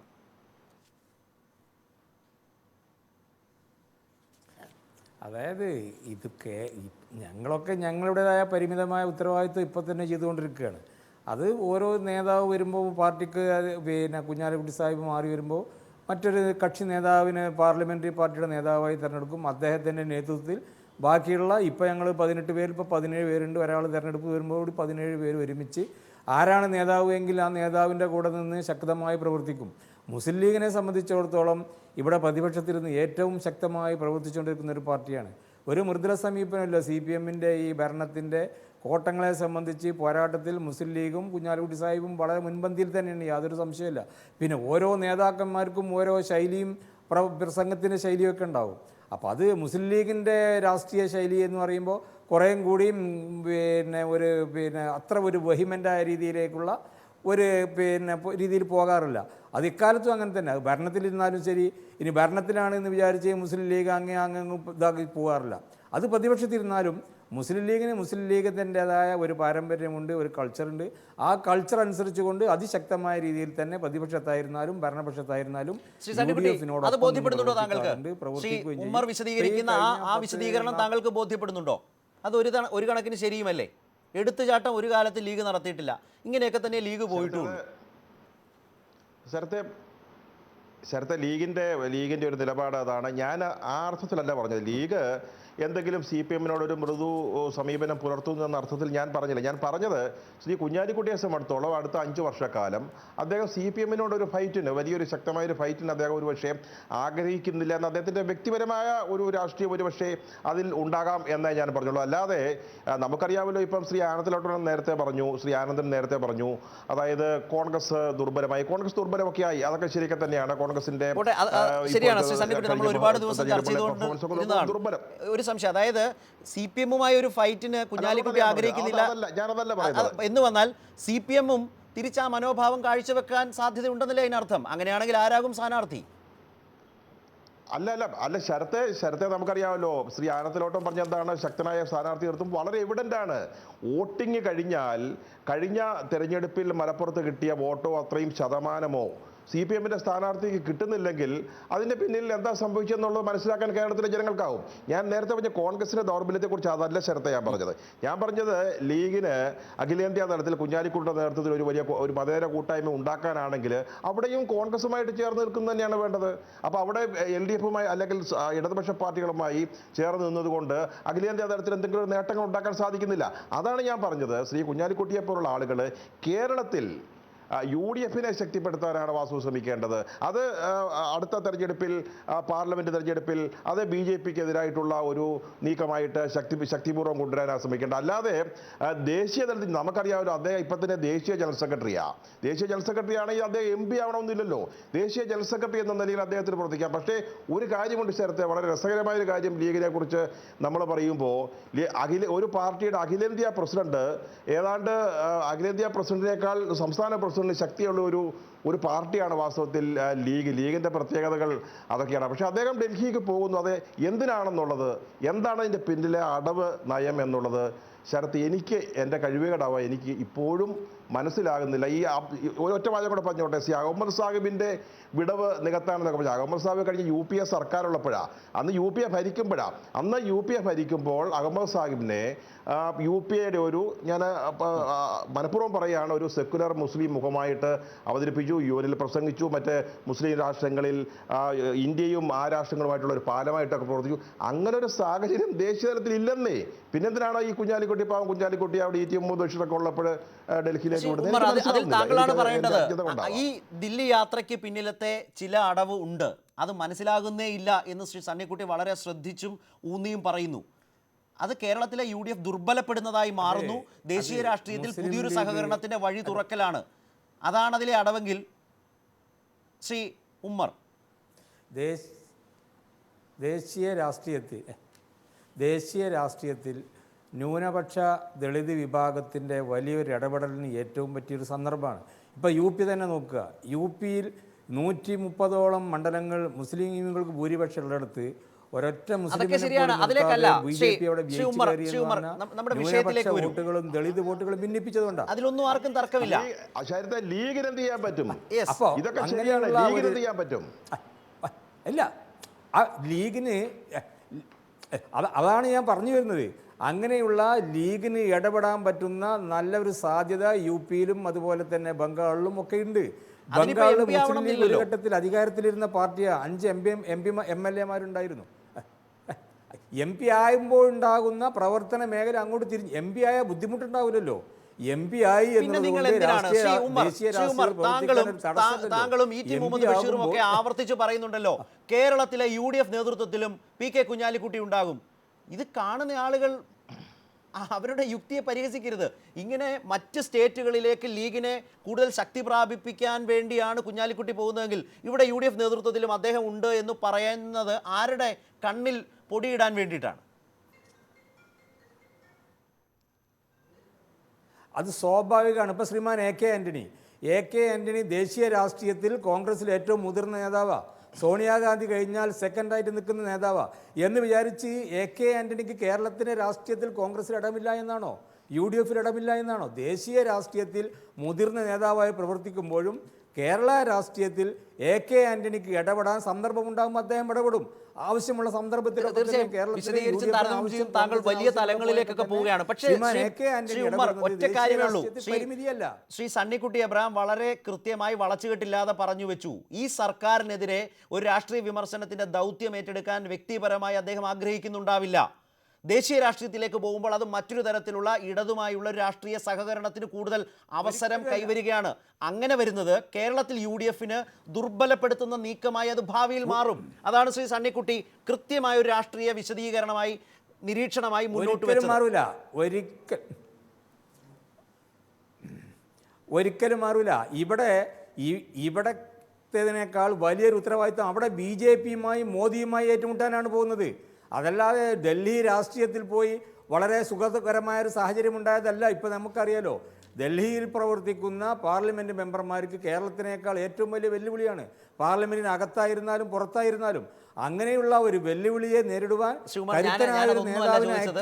അതുമായി ബന്ധപ്പെട്ടുണ്ടാകാവുന്ന ഒരു രാഷ്ട്രീയത്തെക്കുറിച്ച്, കേരള രാഷ്ട്രീയവുമായി ബന്ധപ്പെട്ട ലീഗിന്റെ രാഷ്ട്രീയവുമായി ബന്ധപ്പെട്ട ഒരു കാര്യം മാത്രമാണ് ചോദിച്ചത്. ശ്രീ സജീവൻ, നമ്മളിപ്പോൾ ചർച്ച ചെയ്ത ഒരു മേഖല താങ്കൾക്ക് മനസ്സിലായിട്ടുണ്ടല്ലോ.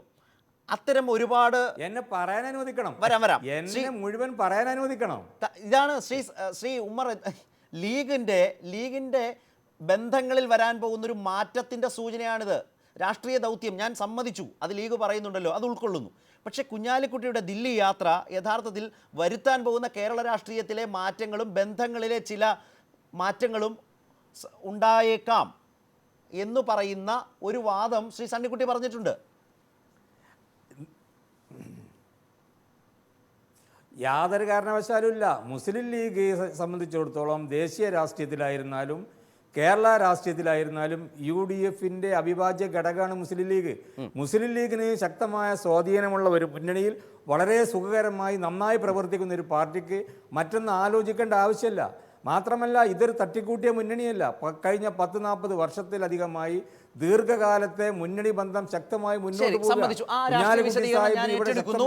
ശ്രീ സജീവൻ, പ്രവർത്തനത്തിന് ശ്രീ ഉമ്മറിനെ പോലെയൊക്കെയുള്ള ലീഗ് നേതാക്കൾ രണ്ടും വേർതിരിച്ചാണ് നേരത്തെ ശ്രീ സണ്ണിക്കുട്ടി പറഞ്ഞത്. ഉമ്മറിനെ പോലെയൊക്കെയുള്ള നേതാക്കൾ എടുക്കുന്ന ഒരു പ്രോ UDF ആയിട്ടുള്ള ഈ രാഷ്ട്രീയ വിശദീകരണം ഉൾക്കൊള്ളാം. പക്ഷേ ശ്രീ PK കുഞ്ഞാലിക്കുട്ടിയെ പോലെ ഒരു നേതാവിൻ്റെ കണക്കൂട്ടലുകളെ കുറിച്ചുള്ള വിശകലനം താങ്കളെ സംബന്ധിച്ച് എങ്ങനെയാണ്?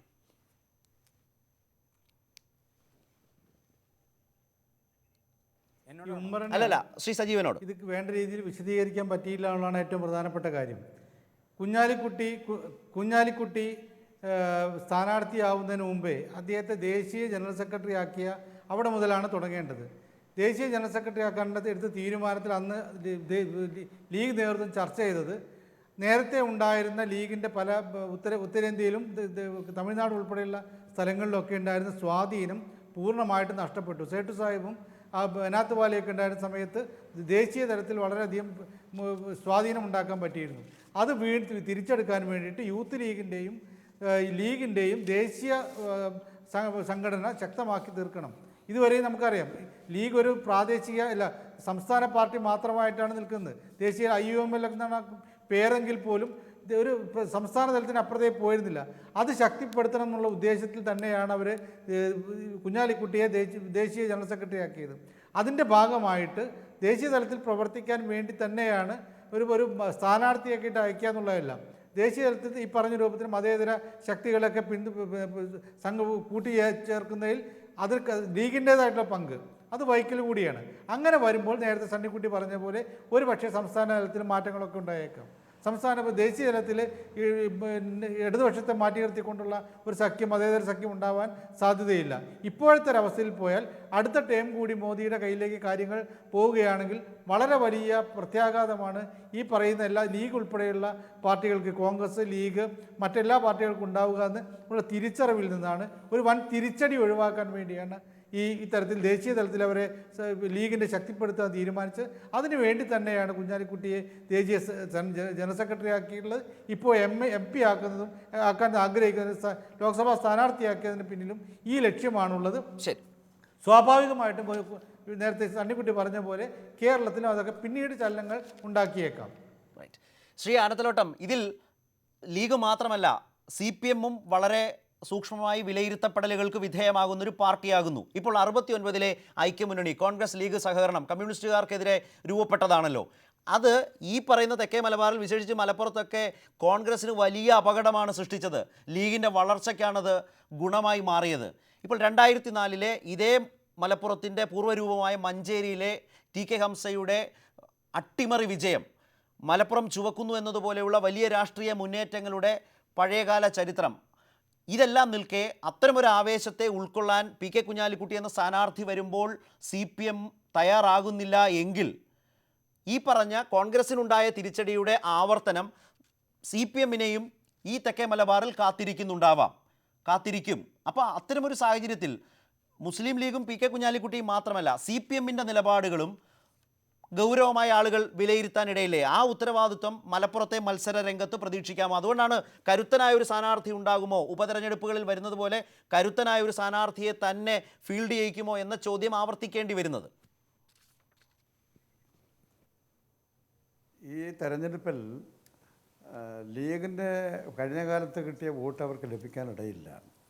ലീഗിൻ്റെ അണികളിൽ വിശ്വാസമർപ്പിച്ച സാധാരണ ജനവിഭാഗങ്ങൾക്കിടയിൽ കടുത്ത അസംതൃപ്തി ഉയർന്നു വരുന്നുണ്ട്. അതിനെല്ലാം കൈമുതലാക്കിക്കൊണ്ട് ഇടതുപക്ഷ ജനാധിപത്യ മുന്നണി അതിന് പറ്റിയ സ്യൂട്ടബിളായ ഒരു കാൻഡിഡേറ്റിനെ കണ്ടെത്തി ഈ തെരഞ്ഞെടുപ്പിൽ മത്സരിപ്പിച്ച് ഇടതുപക്ഷ മുന്നണിയുടെ വിജയം ഉറപ്പാക്കുന്ന തരത്തിലുള്ള പ്രവർത്തനങ്ങൾ ഞങ്ങൾ സംഘടിപ്പിക്കും. അവിടെ നേരത്തെ ചൂണ്ടിക്കാണിച്ചതുപോലെ കോൺഗ്രസ് അവിടെ മത്സരിച്ചതിൻ്റെ ഫലമായി കോൺഗ്രസ് ക്ഷീണിച്ചു, ലീഗ് വളർന്നു. ആ സ്ഥിതി CPM-നെ സംബന്ധിച്ചിടത്തോളം ഉണ്ടാവില്ല. ഞങ്ങളുടെ സ്വാധീന ശക്തി വർദ്ധിപ്പിക്കാനും വിജയം കൈവരിക്കാനും പറ്റിയ കാൻഡിഡേറ്റിനെ കണ്ടെത്താനും പ്രവർത്തനങ്ങൾ സംഘടിപ്പിക്കാനുമുള്ള കാര്യങ്ങളാണ് ആലോചിച്ചുകൊണ്ടിരിക്കുന്നത്. ലീഗിൻ്റെ കുഞ്ഞാലിക്കുട്ടിയെ അല്ലെങ്കിൽ ലീഗോ ഇവിടെ ഏതെങ്കിലും ഒരു വ്യക്തിയുടെ കൂടെ എടുക്കുന്ന സമീപനത്തിൻ്റെ അടിസ്ഥാനത്തിലല്ല ഈ തിരഞ്ഞെടുപ്പ് പോരാട്ടം.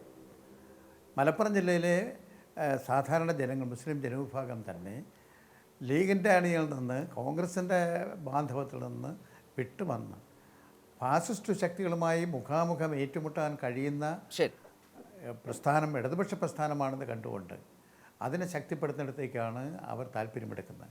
ആ താല്പര്യം ഉപയോഗപ്പെടുത്താൻ ഞങ്ങൾ പരമാവധി പരിശ്രമിക്കും. അവസാനമായി ശ്രീ സണ്ണിക്കുട്ടി എബ്രഹാം, ഇപ്പോൾ ചർച്ച ചെയ്ത പല ഘടകങ്ങൾ വെച്ച് നോക്കിയാൽ പല നിലയ്ക്കും വളരെ പ്രധാനമുള്ളതാണ്, വളരെ പ്രാധാന്യമുള്ളതാണ് മലപ്പുറത്തെ ഈ തെരഞ്ഞെടുപ്പ് എന്നുകൂടി പറയേണ്ടി വരില്ലേ? ഈ ഉപതെരഞ്ഞെടുപ്പ് ജയപരാജയങ്ങൾ മാത്രമല്ല.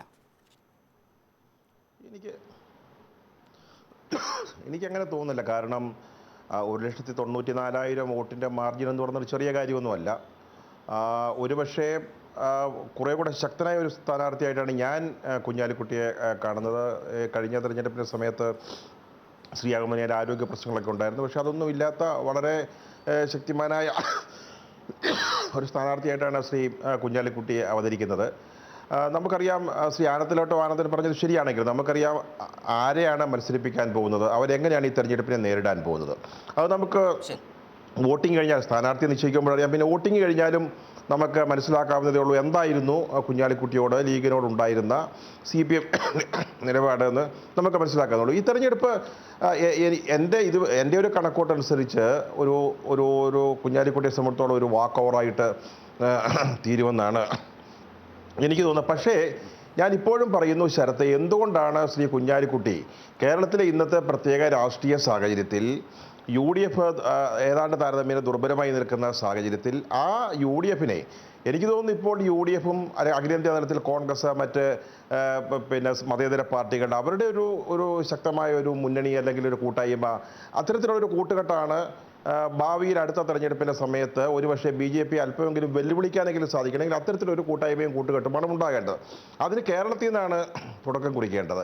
പിന്നെ ഇനി ശ്രീ കുഞ്ഞാലിക്കുട്ടി അഖിലേന്ത്യാ തലത്തിൽ ഒരു വലിയ മാറ്റങ്ങൾക്ക് നേരത്തെ ശ്രീ ഉമ്മർ പറഞ്ഞ അദ്ദേഹം പിന്നെ മോഡിയോട് വെല്ലുവിളിക്കാനാണ്, മോഡിയോട് ഫൈറ്റ് ചെയ്യാനാണ് പോകുന്നതെന്ന് പറഞ്ഞു. അങ്ങനെ ലീഗ് അങ്ങനെ ഒരു കണക്കൂട്ടലുണ്ടെങ്കിൽ നമുക്കത് കാത്തിരുന്ന് കാണാവുന്ന ഒന്നതിനപ്പുറത്ത് ഇതെന്തെങ്കിലും ഗുണപരമായ ഒരു മാറ്റം ലീഗിനോ അല്ലെങ്കിൽ മതേതര ശക്തികൾക്കോ ഉണ്ടാക്കുമെന്ന്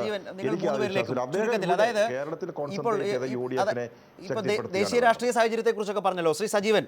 UDF സാഹചര്യത്തിൽ നോക്കിയാൽ UDF നേതാക്കൾക്കിടയിൽ അത്ര താല്പര്യമില്ലാതെയും ചില സംശയങ്ങളും ഒക്കെ ജനിപ്പിക്കാവുന്ന ഒരു മാറ്റം എന്ന പ്രശ്നം കൂടി ഇതിൽ അടങ്ങിയിട്ടുണ്ടോ? താങ്കൾ അങ്ങനെ കരുതുന്നുണ്ടോ?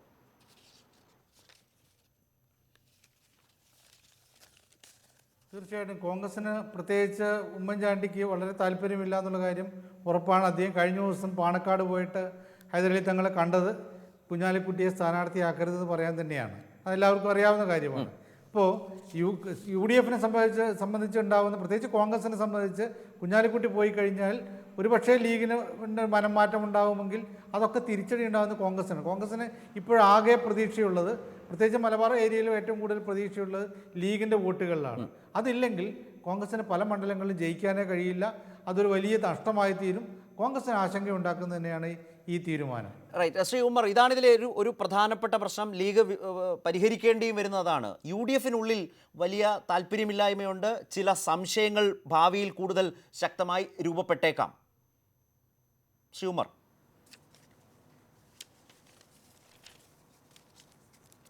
തീർച്ചയായും UDFിന് അനുകൂലമായ പല ഘടകങ്ങളും രൂപപ്പെടാനുള്ള സാധ്യതകളുണ്ട്.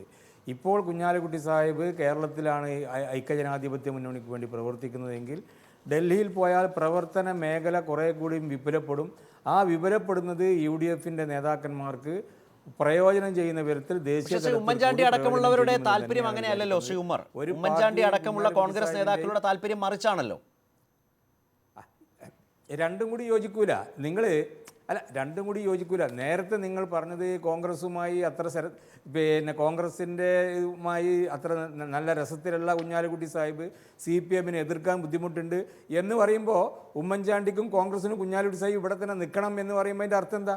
നിങ്ങൾ പറയുന്നതിന് തന്നെ കൺസിസ്റ്റൻസി ഇല്ല. യഥാർത്ഥത്തിൽ കുഞ്ഞാലിക്കുട്ടിയെ ഇവിടെ നിർത്തുക എന്ന് പറയുന്ന ഉമ്മൻചാണ്ടിക്കും ചില കണക്കൂട്ടലുകൾ ഉണ്ടാകാമല്ലോ. കുഞ്ഞാലിക്കുട്ടിയെ കേരളത്തിൽ തന്നെ നിലനിർത്തുക, തൻ്റെ നിരീക്ഷണത്തിൽ നിലനിർത്തുക എന്ന് പറയുന്നതും അങ്ങനെയാകാമല്ലോ.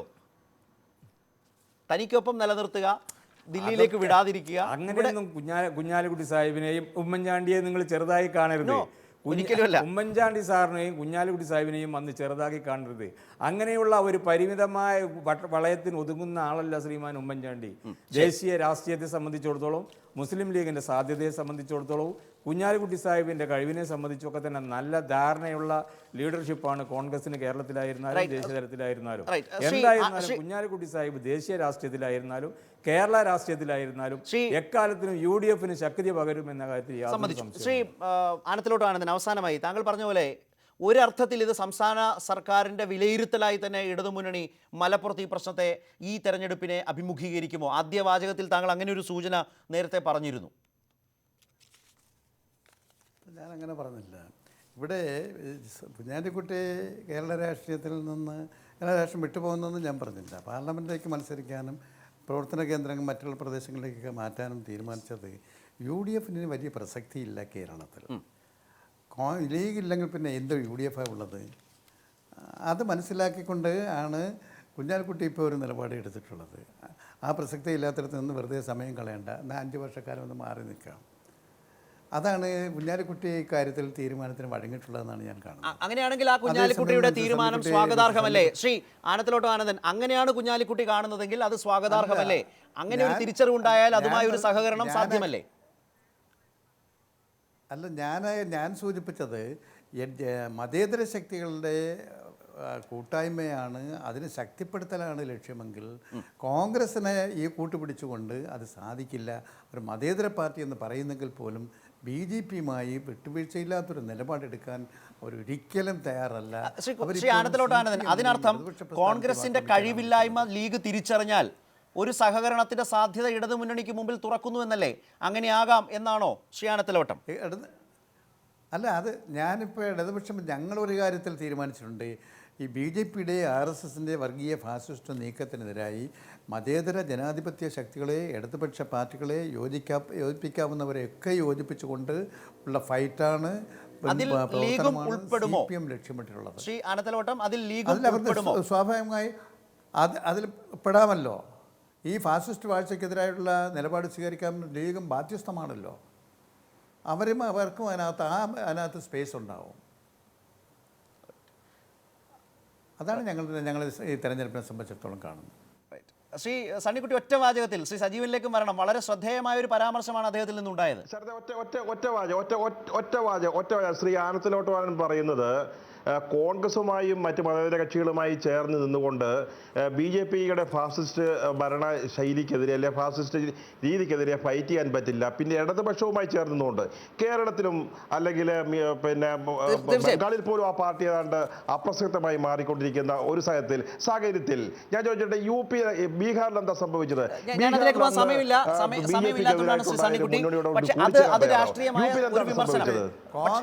സജീവൻ, ഒറ്റ വാചകത്തിൽ അങ്ങനെ വന്നാൽ സണ്ണിക്കുട്ടിയുടെ ഒറ്റ കാര്യം പറയാനുള്ളത്. എന്റെ സമയം അവസാനിക്കുന്നു. ഇന്ന് സ്വീകരിക്കുന്ന അഴകുഴമ്പൻ നയത്തിൽ നിന്ന് വ്യതിചലിക്കാതെ മതേതരത്വം മാത്രം പറഞ്ഞു നടന്നിട്ട് പ്രസക്തി ഉണ്ടാവും. നിലപാട് മാറ്റിയാൽ ലീഗുമായും സഹകരണമാകാം എന്നൊരു CPIM നേതാവ് പറയുന്നു. ദേശീയ രാഷ്ട്രീയത്തിൽ അടക്കമുള്ള മതേതര കാഴ്ചപ്പാടുകൾ നിലനിർത്താൻ വേണ്ടി ലീഗുമായി സഹകരണമാകാമെന്ന് ലീഗിൻ്റെ മലപ്പുറം സീറ്റിൽ ഉപതെരഞ്ഞെടുപ്പ് നടക്കാൻ പോകുന്ന ഒരു ഘട്ടത്തിൽ പറയുന്ന വാക്കുകൾ വളരെ പ്രാധാന്യമുള്ളതല്ലേ?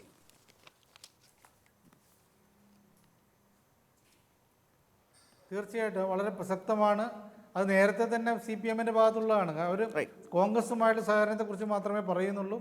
തീർച്ചയായിട്ടും ഭാവിയിൽ അങ്ങനെ ഒരു സഹകരണം ഉണ്ടായാൽ അത്ഭുതപ്പെടേണ്ടതില്ല. വളരെയധികം ശ്രീ സജീവൻ, ശ്രീ സണ്ണിക്കുട്ടി അബ്രഹാം, ഒപ്പം Shri M. Ummer MLA, Shri ആനത്തിലോട്ടം Anandan, Shri T. Muhammad Basheer ഞങ്ങളോട് സഹകരിച്ചത്. പ്രൈം ഡിബേറ്റ് അവസാനിക്കുന്നു. നമസ്കാരം.